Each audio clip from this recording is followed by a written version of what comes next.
Greetings folks, this is the Volantex Ranger 1600. This has become my new favourite all-round plane. That position used to be held by the Bixler 2, which I still love. This is like a bigger, tougher, better flying Bixler 2. Awesome plane. You might see I've already got one built up here. I actually bought one a couple of months ago, I suppose, for myself because I wanted to try it out.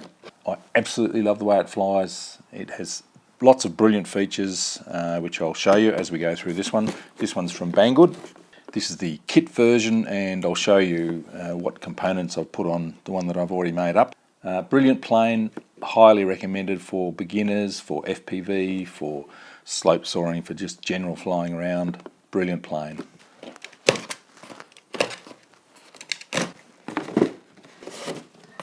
Alright, so we have some decals. I probably won't put the decals on, I'm not a big fan of them. Pretty decent instruction manual. Sturdy metal spars. More decals. There's a wing, there's another wing. There's a fuselage. Plastic fuselage, tough as anything. Canopy.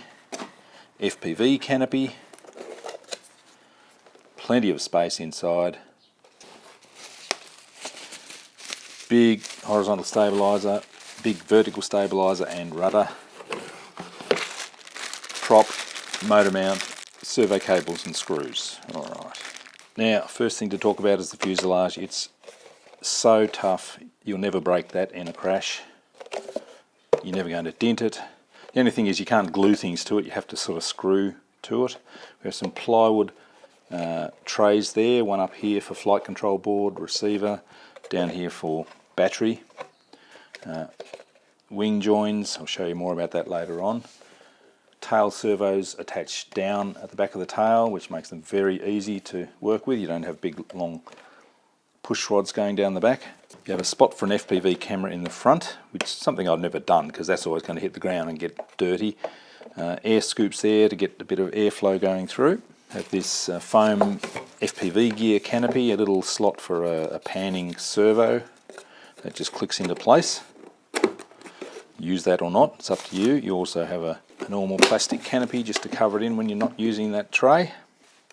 Vertical stabilizer. All surfaces have proper plastic hinges too. Very, very nice indeed. A very nice big rudder. Plastic bracket for mounting. Everything just screws on together. Nice big horizontal stabilizer. Another plastic mounting bracket. Carbon fibre reinforcement on the elevator and the horizontal stabilizer.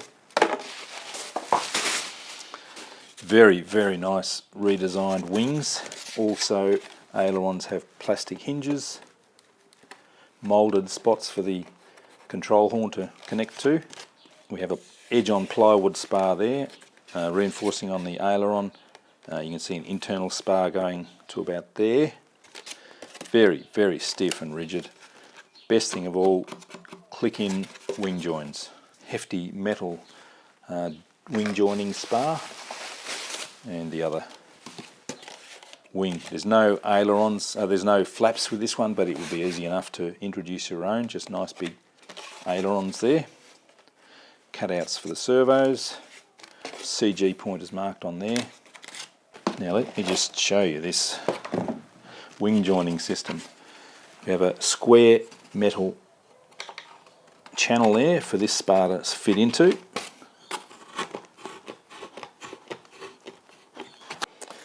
You line the spar up and get it to go through,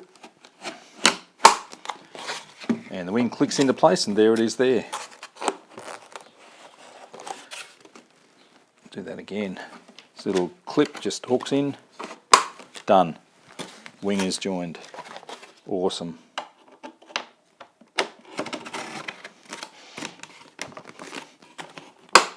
Done. There you go. So this is the 1600mm wingspan version. There is a 2-metre wingspan version, which is better for sort of gliding and long-range FPV, I suppose. I really like this 1600mm wingspan. Horizontal stabiliser bracket just sits over the top there, and the vertical stabilizer slots in there. We get 4 screws underneath there and 2 screws underneath there, and it's all connected. Get an 8x4 prop, which is a very nice prop actually.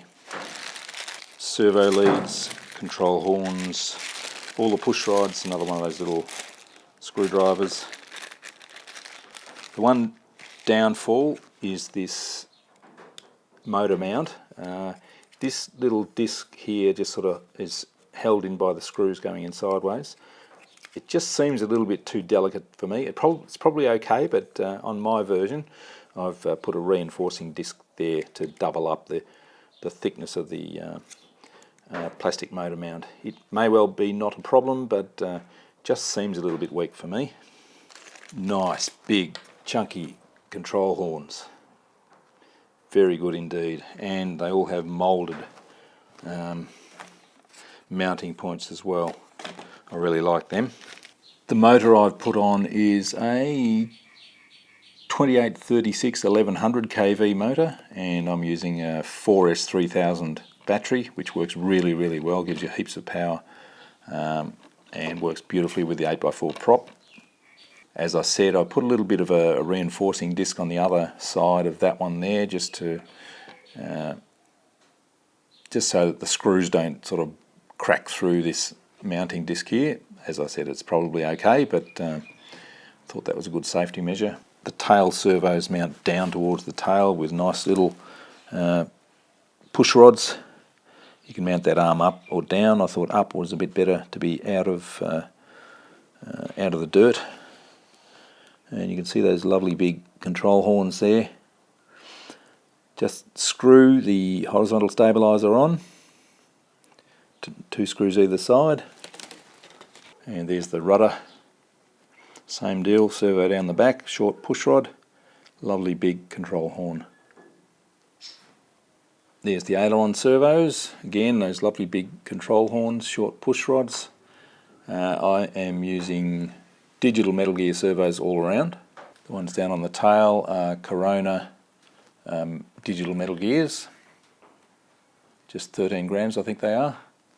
Inside I have a 40 amp ESC, Plush ESC, FR Sky X8R receiver, and I also have a little current sensor there, so I can work out how much current draw I'm getting.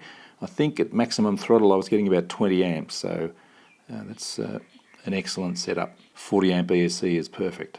I've covered the leading edges with heavy duty packing tape and another layer behind that just for a bit of protection. And with this setup it cruises around at about 3 amps. 4 amps for going a bit faster, cruises around on 3 amps, so it's going to be a long flying efficient airframe. To get the CG in the right spot, the 4S3000 actually sits a little bit back from the nose, which is great. It means you can use lighter batteries and move them forwards. 3004S works brilliantly. It will also work with the 3003S if the battery's right up in the nose. Also works nicely with the 5003S for even longer flight time.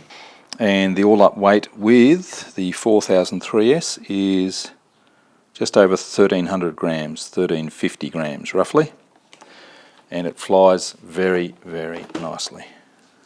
This is the kit version. You can also get a plug-and-play version. It's the best flying plane I have, I reckon, for all-round cruising, slope-soaring, medium-range FPV. Just works perfectly. It's one of the first planes I've come across that I just like everything about it, apart from the motor mount maybe. Alright, so let's go and have a look at some flight footage and I'll show you what I'm going on about. Thanks for watching.